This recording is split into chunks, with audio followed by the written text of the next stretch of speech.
अस्सलाम वालेकुम, welcome back again. Last lecture के अंदर बेटा हम लोगों ने दो इंपॉर्टेंट शॉर्ट क्वेश्चन डिस्कस किए थे। तो आज हम इस लेक्चर के अंदर मज़ीद दो इंपॉर्टेंट तीन शॉर्ट क्वेश्चन को डिस्कस करेंगे। अच्छा, लास्ट लेक्चर के अंदर हमने देखा था कि जो सिग्मा बॉन्ड कैसे बनता है एमओटी के अंदर। आज हम देखेंगे कि बेटा पैरेलल ओवरलैपिंग से पाई बॉन्ड कैसे बनता है। मैंने आपको उस लेक्चर के अंदर भी सिखाया था कि बेटा बॉन्ड फॉर्मेशन वही हम डिफ़ाइन करेंगे जैसे हमने वीबीटी में पढ़ा था कि इसमें पैरेलल ओवरलैपिंग होती है और इलेक्ट्रॉन्स के पाए जाने के चांसेस क्या होते हैं बेटा। जो इन न्यूक्लियस को लाइंस मिलाती है बेटा, इसके ऊपर और नीचे ज़्यादा होती है, तो इसे हम पैरेलल ओवरलैपिंग बोलते हैं। और तब जो बॉन्ड बनता है उसे हम किसका नाम बोलते हैं बेटा, पाई बॉन्ड का बेटा नाम देते हैं पाई 1s या सॉरी 2। आपके पास क्या बनेगा, पी वाई। क्योंकि लास्ट लेक्चर के अंदर बेटा मैंने आपको सिखाया है कि जो पाई बॉन्ड बनता है वो हमेशा किससे बनता है, वो पी वाई या पी जी से बनता है।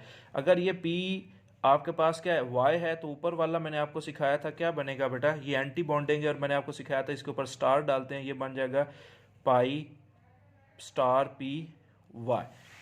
अब हम थोड़ा सा स्ट्रक्चर में देखते हैं बेटा। ये पी वाई और पी वाई का मैंने ओवरलैपिंग कराई है। जब करीब आएंगे तो बेटा जब बॉन्ड बनता है इसका ये लोब इधर को झुकेगा, इसका लोब इधर को झुकेगा। ये देखो नीचे मैंने इनको दरमियान में बेटा इस तरह से बॉन्ड बनाया है। ये हम पहले डिटेल के साथ डिस्कस कर चुके हैं बेटा। और इसमें क्या होता है बेटा, जब ये एंटी बॉन्डिंग मॉलिक्यूलर ऑर्बिटल में बेटा ये एक दूसरे को रिपेल करेंगे, ये इधर को चला जाएगा, ये इधर को चला जाएगा। ये देखें, एक रिपेल किया इधर को, ये इधर को, इसने रिपेल किया ये बेटा नीचे की तरफ और ये इधर की तरफ। तो ये इतना ज़्यादा डिटेल में डिस्कस करने की ज़रूरत नहीं है, हम इसको बहुत बार अच्छे से पढ़ चुके हैं। फिर से एक बार मैं बता रहा हूँ, बॉन्डिंग मॉलिक्यूलर ऑर्बिटल जो होता है उसकी एनर्जी लो होती है और एंटी बॉन्डिंग मॉलिक्यूलर ऑर्बिटल की एनर्जी क्या होती है, ज़्यादा होती है।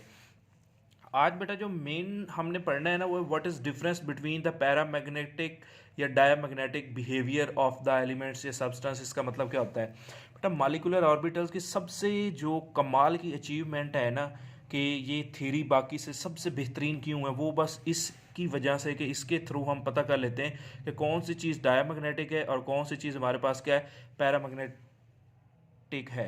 अब हम इसको देखते हैं कि वो क्या होता है। अच्छा, इसमें ना याद रखिएगा बेटा, आपके पास इसको ना याद करने का बड़ा आसान तरीका है बेटा। वो कहता है, एक तो डेफिनेशन है, बाकी हम वो बाद में देखते हैं बेटा। डाई या डाई से निकला है, डाई का मतलब क्या होता है, दो, और दो को इंग्लिश में बोलते हैं पेयर। वो कहता है ऐसे एलिमेंट्स जिनके अंदर आपके पास इलेक्ट्रॉन्स पेयर की शक्ल में रहते हैं वो क्या कहलाते हैं, डाया मैग्नेटिक कहलाते हैं। ठीक हो गया।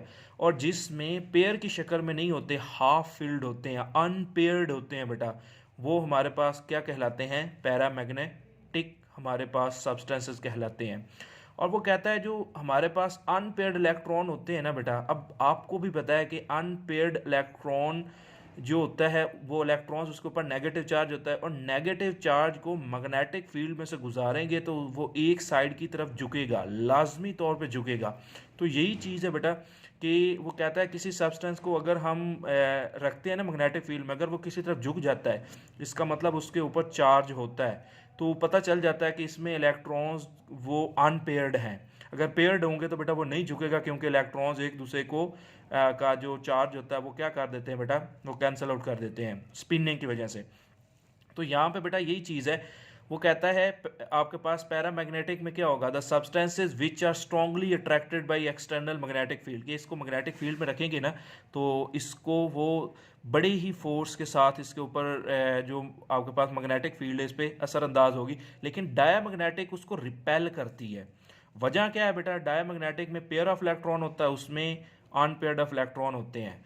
अब नीचे थर्ड है बेटा इसकी एग्जाम्पल। ये एग्जाम्पल बोर्ड के पॉइंट ऑफ व्यू और एंट्री टेस्ट के पॉइंट ऑफ व्यू से इस चैप्टर का सबसे मोस्ट इंपॉर्टेंट एमसीक्यूज है बेटा ये वाला।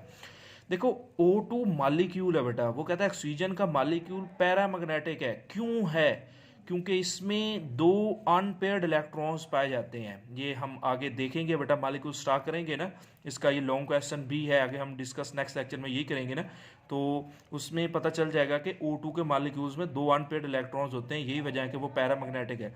लेकिन O2 नेगेटिव 2 में आपके पास देखो, O2 नेगेटिव 2 का मतलब क्या है, वो कहता है कि O2 में दो इलेक्ट्रॉन्स ऐड कर देना, और दो अनपेयर्ड थे, दो और ऐड कर दिए, चार बन गए, तो चार दो दो पेयर्स बन गए। इसका मतलब इसमें पेयर अप हो चुके हैं, पेयर्ड हो चुके हैं। अब ये पैरामैग्नेटिक नहीं है, कौन सी चीज़ बन गई है, डायामैग्नेटिक। इसी तरह से वो कहता है अगर O2 में से दो इलेक्ट्रॉन्स निकाल दें तो उसके ऊपर कौन सा चार्ज आता है, +2, तब भी वो आपके पास क्या होगा, पेयर अप हो जाएगा। तो एमसीक्यूज इसमें ये था, वो कभी ये पूछता है O2 जो है ये डायमैग्नेटिक है, ये पैरामैग्नेटिक है, कभी ये पूछता है, कभी वो पूछता है। तो याद रखिएगा चार्जेस वाले डायमैग्नेटिक हैं और बगैर चार्जेस के पैरामैग्नेटिक है।